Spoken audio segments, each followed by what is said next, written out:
करती हूँ कि आप सब ठीक ठाक होंगे, खैरियत से होंगे।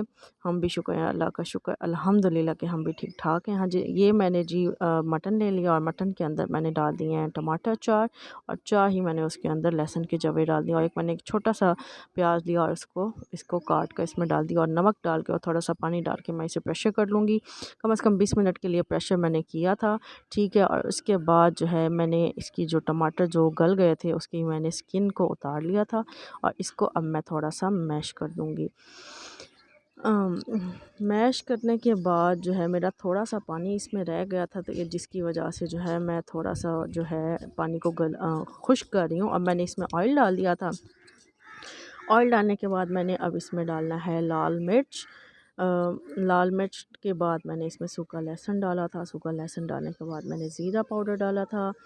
सूखा लहसुन भी मैंने पाउडर की उसमें फॉर्म में डाला था, और इसके बाद मैंने इसमें डाला है गरम मसाला। गरम मसाला डालने के बाद हल्दी मैंने इसके बाद थोड़ी देर बाद मुझे याद आया था तो मैंने इसमें ऐड कर दिया था, क्योंकि जो है काम इतना ज़्यादा होता है कि बंदा जो है वो चीज़ों को बाज़ दफ़ा भूल जाता है। और वैसे भी एक लास्ट संडे रह गया था, एक ही छुट्टी रह गई थी, तो उसमें आपने बहुत सारे कामों को समेटना होता है, वाइंड अप करना होता है कि जो काम आपके रह गए हैं, ताकि जब स्कूल खुल जाते हैं, जॉब्स मतलब जॉबियन जो लोग हैं वो ज़्यादा समझते होंगे कि किस तरह से टाइम को मैनेज करना मुश्किल हो जाता है जॉब के साथ, ठीक है। अब मैं इसमें डाल दूँगी थोड़ा सा देसी घी। देसी घी से क्या होता है कि ऑयल डालने के बाद जब आप कोई कढ़ाई या इस तरह से कोई चीज़ बनाते हैं तो वो आपकी चीज़ बड़ी मज़ेदार सी बन जाती है। तो मेरे पास देसी घी अवेलेबल था, तो मैंने इसमें देसी घी डाल दिया, ठीक है। इसको देसी घी डालने के बाद अब मैं इसे अच्छी तरह से मैं इसको भून लूँगी, ठीक है।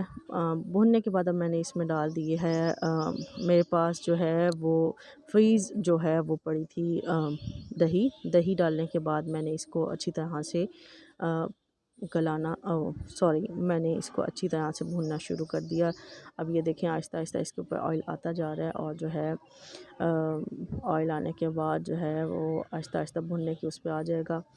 बहुत ज़्यादा ज़रा वो हो जाता है, वैसे भी बच्चे नहीं थे तो मैंने कहा चलो फटाफट मैं जो है ये हस्बैंड के लिए बना लूँ, क्योंकि मेरे हस्बैंड ही ज़्यादा ये मटन शौक़ से खाते हैं।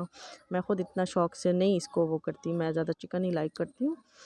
और वैसे भी बच्चे समेत ना हस्बैंड गए हुए थे बच्चों को लेके बाहर, के जो है बच्ची छोटी मेरी जो है वो बहुत ज़्यादा ज़िद कर रही थी कि मम्मा मैंने टाइगर देखना है, तो वो उनको लेकर ज़ू गए हुए थे। तो मैंने कहा चलो फटाफट जो है मैं ये सालन चढ़ा लूँ और मैं थोड़ी सी वीडियो भी बना लूँ, क्योंकि बच्चों के साथ जो है ज़रा इस तरह के काम करना मुश्किल हो जाते हैं।